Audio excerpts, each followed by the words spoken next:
오늘은 부르심의 은혜란 제목으로 하나님의 말씀을 함께 나눌 수 있도록 하겠습니다.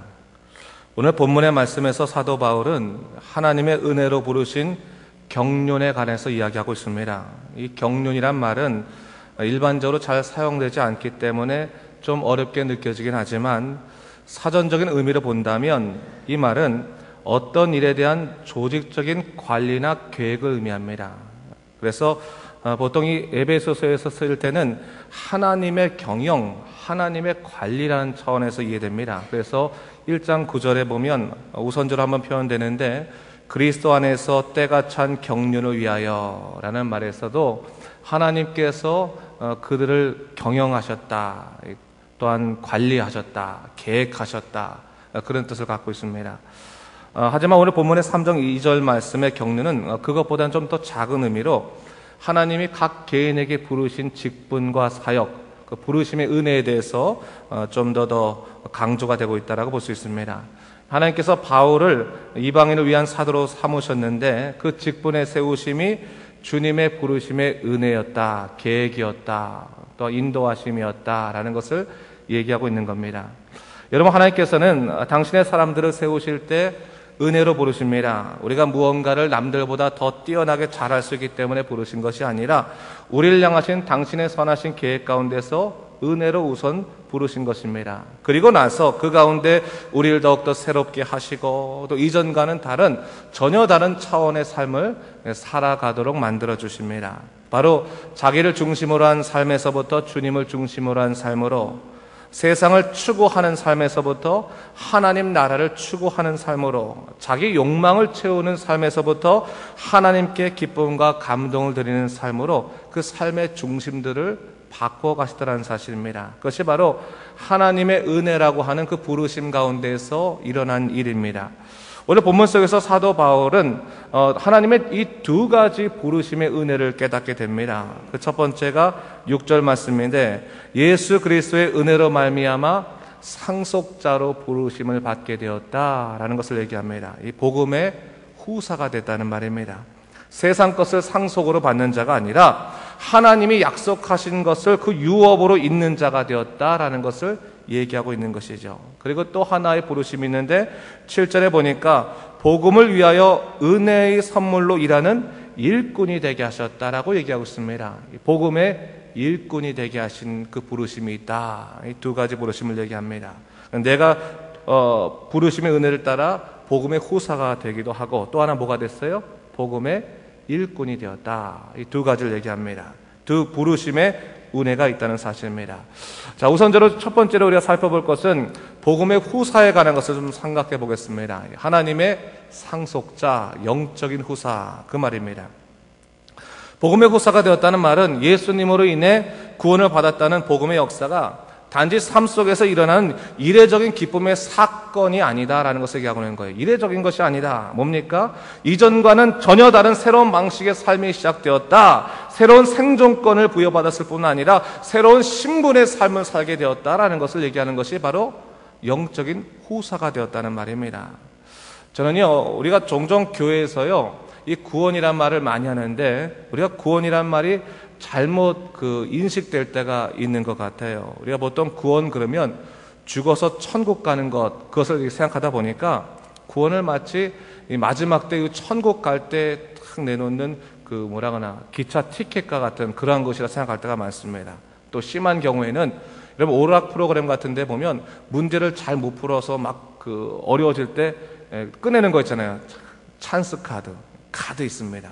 다시 한번 해보겠습니다. 이런 찬스 카드로 생각할 때가 많이 있는데, 여러분 그것은 어떻게 보면 구원을 소홀히 여기는 것이라고 볼 수도 있습니다.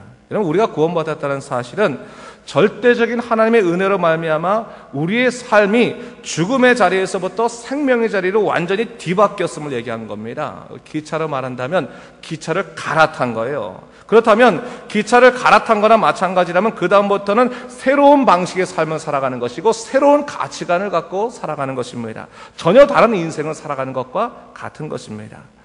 제가 목회를 하면서요, 예수님을 인격적으로 만난 뒤에 이 변화된 사람들을 많이 봤습니다. 그런데 그들의 삶에 있어서 공통점이 있는데 그것이 뭡니까? 그들의 눈이 먼저 달라졌다는 거예요. 보는 시각이 달라져요. 예전에 구원을 모르며 살아갈 때는 세상적인 눈밖에 없었습니다. 그렇기 때문에 매 순간 어떻게 하면 이 세상 속에서 성공할 수 있을까? 어떻게 하면 내가 가진 것을 더 많이 늘릴 수 있을까? 어떻게 보면 소유와 성공에 대한 야망과 열망만 있었습니다.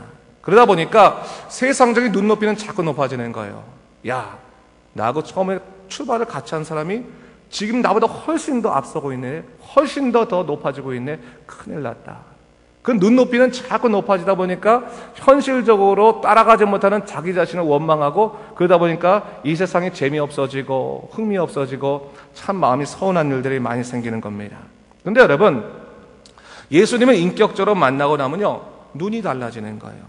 하나님이 우리에게 믿음을 주셔서 믿음의 눈이 생기니까 세상의 눈으로 볼 수 없었던 또 다른 세계를 우리가 볼 수 있게 되는 것입니다. 전혀 다른 방식 속에서 우리가 놓쳤었던 것들을 발견하게 되는 것이죠. 어떻게 보면요, 이 믿음이라고 하는 것은 우리에게 하나님의 눈을 빌려주시는 것과 같아요. 이전까지는 우리 인간 자신의 눈으로 바라봤던 세상이 하나님의 눈으로 바라보고 나니까 그동안 스쳐 지나왔던 수많은 일들 가운데 하나님의 계획하심과 역사가 다 보이기 시작하는 거예요. 이런 은혜 받은 사람들이 말하는 것들 중에 제가 제일 많이 들었던 것 중에 하나가 그 말이에요. 아까 말했던 것처럼, 목사님, 제 눈이 달라졌습니다 라는 말이에요. 이전에는 몰랐었는데요, 주님 안에 거하고 나니까 그 다음부터 내가 새로운 것을 보게 됐습니다. 새로운 세상 알게 됐습니다. 전혀 내가 알지 못하던 새로운 가치들을 깨닫게 됐습니다. 그런 말을 하는 거예요. 복음의 후사가 되면요, 우리가 세상 속에서 얻을 수 있는 그러한 유업들을 추구하는 것이 아니라 하나님이 약속하셨던 원래 우리를 향하신 그 놀라우신 세계의 유업들을 잊게 되는 것입니다. 얼마나 큰 복인 줄 몰라요. 우리 6절 말씀 한번 같이 읽어볼까요? 6절 말씀 다 같이 한번 읽겠습니다. 시작. 이는 이방인들이 복음으로 말미암아 그리스도 예수 안에서 함께 상속자가 되고 함께 지체가 되고 함께 약속에 참여한 자가 됨이라. 복음의 놀라운 역사가 임하고 나니까요, 우리가 영적인 후사가 되는 거예요. 복음의 후사가 되는 거예요. 거기서부터 말로 표현할 수 없는 감격이 시작됩니다. 여러분, 때때로 여러분, 우리가 살아가면서요, 내 맘대로 일이 풀리지 않을 때 있잖아요. 참 답답합니다. 사람이 낙심하게 되고 속상하고 힘듭니다. 그럴 때마다 여러분, 우리 자신을 자꾸 세상적인 눈으로 보면요, 얻을 수 있는 것이 별로 없습니다. 두려움밖에 생기지 않아요. 야, 내 가진 것이 별로 없네. 내가 어떻게 해야 되지? 내 능력이 별로 없네. 어떻게 하면 좋을까? 그렇게 되면 아직 실패가 임하지 않았음에도 불구하고 실패에 대한 두려움 때문에 굉장히 몸이 위축되는 것을 보게 됩니다. 근데 여러분, 그러면서 자기 자신을 자꾸 재촉하지 않습니까? 근데 오늘 본문 6절에서 분명히 말하지만 우리가 누려야 할 것은 세상적인 가치가 아니다. 세상의 성공과 비교할 수 없는 하나님 나라의 약속이다 라는 것을 얘기하고 있는 거예요. 구원의 놀라운 역사가 오늘 우리가 가져야 될, 우리가 누려야 될 삶의 가치를 바꿔놓는다. 세상의 능력을 추구하는 삶에서부터 하나님의 은혜를 추구하는 삶으로 바꿔 살아가게 된다라는 것을 얘기하고 있는 겁니다. 여러분, 사람이 말입니다, 결국은 행복이라는 것이 지금 내가 느끼는 그런 감정이거든요. 감정. 내가 어떻게 행복하겠습니까?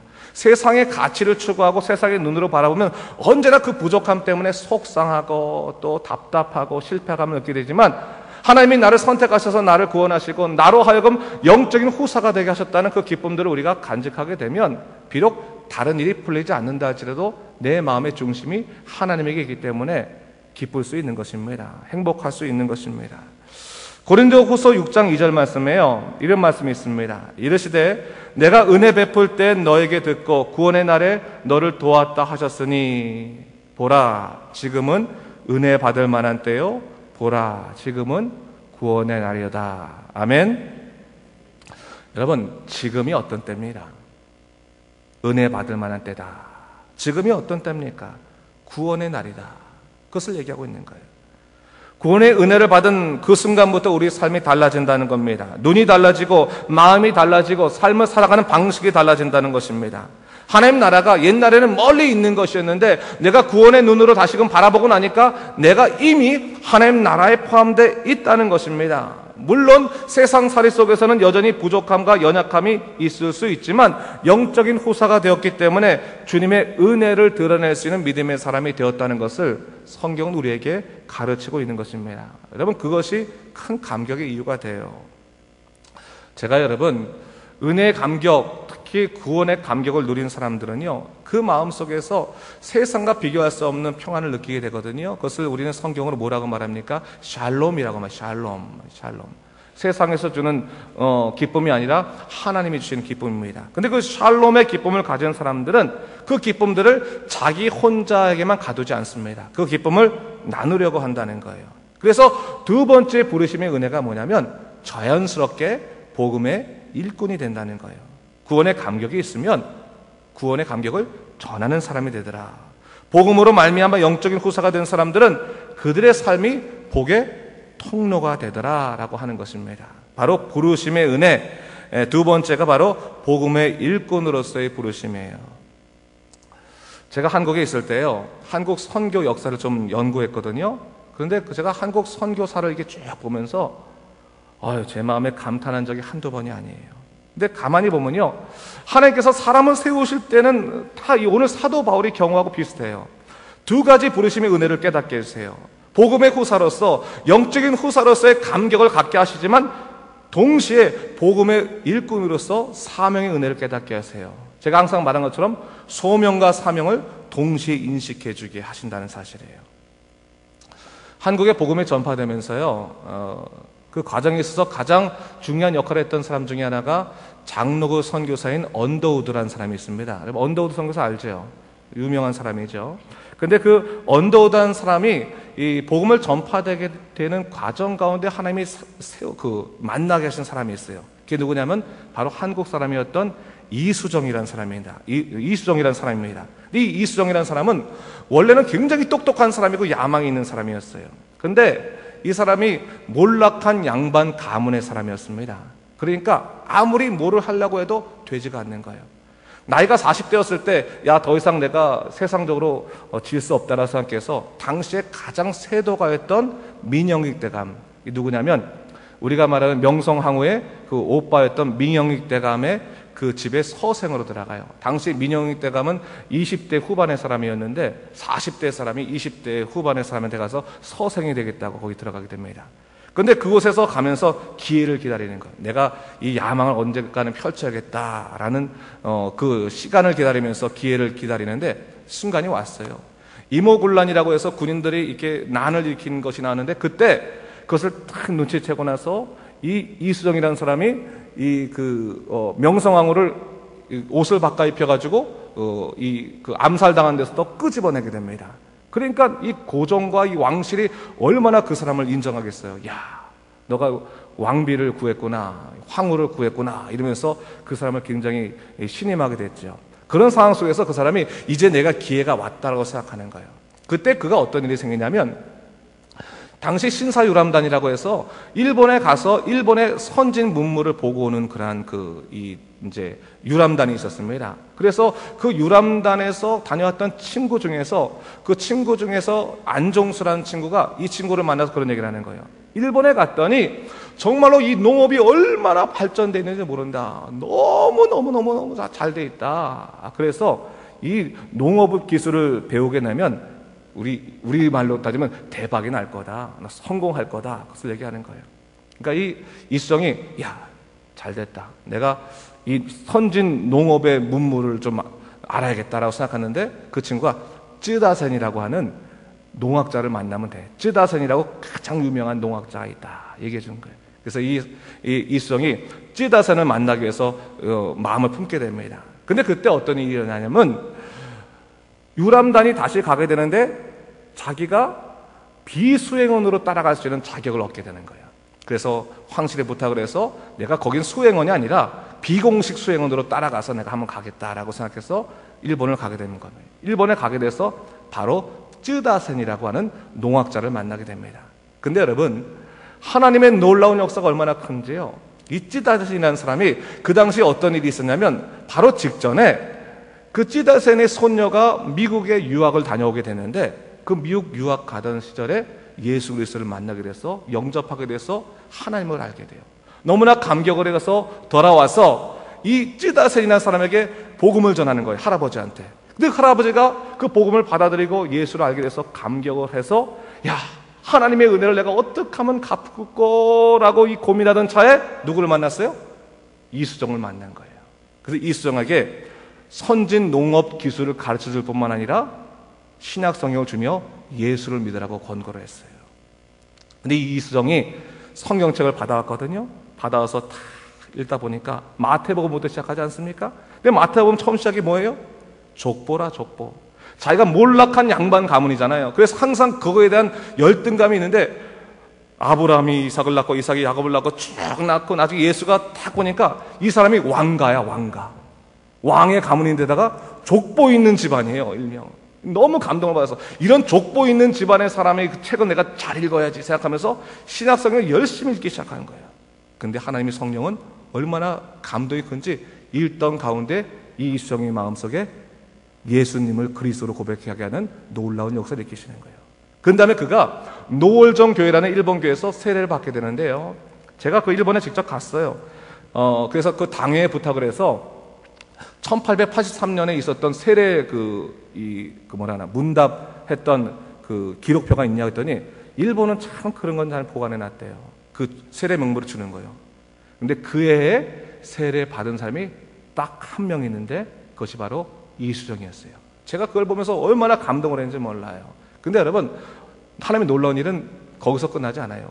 이수정이라는 사람이 그 마음속에 영적인 후사가 되어서 너무나 큰 감격을 잊게 된다면 내가 어떻게 하면 복음을 위해서 일할 수 있을까? 복음의 일꾼이 되겠다고 생각하고 그가 생각한 거예요. 내가 어떻게 하면 하나님을 위해서 이 은혜를 갚을까 생각하다가 글을 너무 잘 쓰는 사람이니까 글을 썼어요. 그래서 어디에다 기고를 하냐면 미국에 있는 선교지에 기고를 하게 되는데 미국의 선교지에 그 글이 실리게 되는 거예요. 그가 어떤 글을 썼냐면 사도행전에 보면 사도 바울이 아시아로 이렇게 복음을 전하러 하러 갈 때 꿈을 꾸지 않습니까? 환상 중에 마게도냐 사람들이 야, 우리로 와라, 우리로 와라. 그렇게 하는 그 환상을 보고 사도 바울이 유럽 쪽으로 선교지를 옮기게 되잖아요. 그것처럼 나는 조선의 마게도니아 사람이 되고 싶습니다. 라는 제목 가운데 편지를 쓰게 되는 거예요. 근데 그 편지가 미국의 선교지에 실렸는데 그 편지를 읽던 한 사람이 마음에 너무 큰 감동을 받아가지고 선교비를, 내가 한국을 위한 선교비를 내어주겠다라고 해서 5만 불을 기척하게 되는 거예요. 큰 돈, 당시는 엄청 큰 돈이었죠. 그 돈을 기척하게 되는데 그때 어떤 일이 일어나냐면 그 전에 언더우드라는 사람이 한국 선교에 대한 꿈을 갖고 선교부에 왔었는데 한국 선교는 너무 어렵고 고통스럽고 또 우리가 당신에게 줄 수 있는 재정도 없고 그렇기 때문에 선교는 지금 불가하다 하면서 거절을 한 상태였어요. 그래서 이 언더우드가 한국 선교를 포기하고 집에 돌아가서 이제 뉴욕에 있는 한 담임 목사가 되기 위해서 가려던 차에 순간적으로 한 번 더 장로교 선교 본부에 가겠다라고 생각하고 돌아왔는데 돌아왔을 때 그 선교 기금과 더불어 놀라운 일들이 다 바뀌어 있는 거예요. 그래서 이 언더우드가 일본으로 오게 됐어요. 근데 일본에 와서 어떤 일이 생겼냐면 이 언더우드에게 한국어를 가르쳐준 사람이 누구냐면 이수정이라는 사람이 이수정이 언더우드에게 한국어를 가르치면서 그 언더우드가 한국에 대한 이 복음의 소망 가지고 나중에 한국으로 들어와서 여러분 아시겠지만 한국에 언더우드가 얼마나 많은 학교를 세우고 얼마나 많은 역사를 이루겠습니까? 우리가 뭐 잘 아는 경신학당부터 시작해서 뭐 연세대학교 뭐 수많은 뭐 일들이 다 일어나잖아요. 그러니까 한국의 그 오늘날의 그 영적인 일들에 굉장히 중요한 사건들을 발휘하게 되는 거죠. 근데 여러분 보면요, 제가 그 사실 이 한국 선교 역사에 대해서 좀 이야기를 너무 이 말이 굉장히 길어져요. 제가 우리 작년에서는 우리 권사님들 모시고 한국의 그 이제 성지순례도 다녀왔지만 나중에 한 번 더 갈 때는 신청하세요. 여러분 정말 좋은 일이 많아요. 근데 여러분 제가 보는 게 뭐냐면 하나님은 항상 두 가지 부르심의 은혜를 입는 거예요. 우리로 하여금 하나님의 놀라운 역사가 안에 구원의 감격을 주시면 반드시 그 구원의 놀라운 역사를 전하게 하시는 거예요. 그럼을 통해서 이 부르심의 두 가지 은혜 가운데서 사람을 세워가시는 놀라운 역사를 갖게 하시더라는 거예요. 여러분 우리가 항상 생각할 때 복음의 대상이 됐으면 좋겠다, 복의 대상이 됐으면 좋겠다라고 생각하지만 여러분 하나를 더 뛰어넘어야 돼요. 복의 대상으로 끝나는 것이 아니라 뭐가 돼야 되는 거예요? 복의 통로가 되어야 되는 것입니다. 한번 따라해 볼까요? 복의 통로. 복의 통로. 하나님의 복이 우리 삶 속에 임해서 우리가 그 복의 놀라우신 약속에 감격하고 뭐예요? 우리를 통해서 하나님의 복이 흘러가는 그 복음의 통로가 되어야 되는 겁니다. 오늘 본문 7절 한번 같이 읽어볼까요? 7절 말씀 다시 한번 읽겠습니다. 시작. 이 복음을 위하여 그의 능력이 역사하신 대로 내게 주신 하나님 은혜의 선물을 따라 내가 일꾼이 되었노라 했어요. 사도 바울도 예수님 안에서 영적인 후사가 되어서 약속에 참여한 자가 될 뿐만 아니라 이제는 뭐예요? 복음을 위해서 일하는 일꾼이 되었다. 하나님의 은혜에 따라 그렇게 되었다라고 하는 거예요. 여러분, 오늘 우리날도 우리도 마찬가지입니다. 예수님께서요, 우리를 택하여 주시고 우리로 하여금 구원의 감격 주시는데, 여러분, 우리가 복음의 통로가 돼야지 복음의 걸림돌이 돼서 되겠습니까? 우리 안에서 복음이 딱 갇혀져서 다른 쪽으로 흘러나가지 못하면 안 되는 거 아니겠습니까? 여러분, 하나님께서 우리에게 감격을 우선 주시는 거예요. 구원은 찬스 카드를 꺼내드리는 게 아니에요. 삶이 완전히 뒤바뀌면서 다른 사람들에게 여차 잘못 탔어, 이쪽으로 이렇게 부르는 새로운 삶의 과정인 것을 우리가 알아야 되는 것입니다. 제가 보면요, 하나님께서 우리 인간을 이끄시는데 참 놀라운 방법들이 있어요. 그 중에 하나가 뭡니까? 감동이라는 방법을 주세요. 감동. 여러분, 오늘 제가 듣기로는 11월 11일 빼빼로데이라고 들어요. 빼빼로데이. 빼빼로 좀 어린아이들이 서로 나누고 그러세요? 빼빼로? 빼빼로 회사만 좋을지 모르겠어요. 저도 아직 빼빼로 못 받았어요. 근데 그 사람들 보면 감동을 줄 때 뭘 줍니까? 선물을 주죠. 선물을. 그렇죠? 선물을 주잖아요. 그 선물을 통해서 감동을 많이 주게 되는 것도 있잖아요. 항상 이 감동이 사람 마음을 바꾸는 거거든요. 근데 하나님도 마찬가지예요. 우리에게 은혜의 선물을 주셔서 감동시키시는 거예요. 감동시켜서 내가 하나님 뜻대로 살겠습니다, 하나님만을 위해 살겠습니다는 감동 주시고, 그 감동 안에서 우리를 일하게 하실 때가 많이 있어요. 근데 그 감동은 두 가지라. 우리가 어디에 있었는지 깨닫게 되는 거예요. 야, 내가 죄로 인해 죽을 수밖에 없었는데 주님께서 나로 하여금 구원의 역사를 허락하셔서 정말 하나님 나라로 가게 하셨구나. 감동을 주시고, 또 하나는 주님의 일을 하면서 감동이 생겨요. 여러분 보세요. 여러분, 봉사 한번 해보세요. 주님의 복음을 전해보세요. 다른 사람과 나누어 보세요. 마음에 감동이 일어나요. 정말 인생이 바뀌는 거예요. 옛날에 나를 위해서만 살아갈 때는 감동이 별로 없었어요. 만족만 있을 뿐이지, 그렇죠? 근데 남을 위해 살다 보면 만족을 뛰어넘은 뭐가 있어요? 그래서 감동이 일어나요. 감동. 하나님께서는 그 감동 가운데 우리를 세우시고 이끄시는 거예요. 오늘 본문을 보니까요, 복음의 일꾼으로 살아가는 데 있어서 중요한 원칙을 말씀해 주시는데 7절 다시 한번 보실래요? 7절에 보니까 세 가지를 말하고 있습니다. 뭐예요? 우선적으로 이 복음을 위하여 라고 했어요. 복음의 일꾼은 복음을 위해서 일하는 자입니다. 자기를 위해서 일하는 것이 아니고 주님을 위해서 일하는 자이고, 주님을 위해서 일할 때 하나님의 놀라운 역사를 누리게 돼요. 또 뭡니까? 그의 능력이 역사하신 대로. 복음의 일꾼은 자기의 힘으로 일하는 것이 아니에요. 누구의 힘으로 일해요? 성령의 힘으로 일해요. 성령께서 이끄시는 것을 경험하게 돼요. 그리고 뭡니까? 은혜의 선물을 따라. 아까도 말했지만 여러분, 하나님에게 항상 마음을 여세요. 저는 그게 참 중요하다고 생각해요. 여러분, 선물이 뇌물이 되면 안 되겠지만 선물이 항상 주는 좋은 효과가 있어요. 그게 뭡니까? 선물을 주면 자꾸 마음이 글로 가요. 여러분, 여기 있는 여자분들 잘 기억하세요. 남자들은 생각보다 단순하기 때문에 남편한테 이렇게 편지 하나서 내가 당신을 사랑합니다 하고 쪼꼬레 남자 좋아하려나? 10,000원짜리 하나 딱 끼워가지고 이제 딱 주면 본인이 지갑에 10만 원, 20만 원 갖고 있다 할지라도 부인이 준 그냥 조그마한 선물, 그것에 감격하면서 항상 가족을 생각하게 돼요. 다른 데 가서 딴 생각 안 합니다. 항상 가족을 해서 어떻게 살까? 그게 이 선물이 갖고 있는 위력이거든요. 하나님이 그것을 아시는 거라.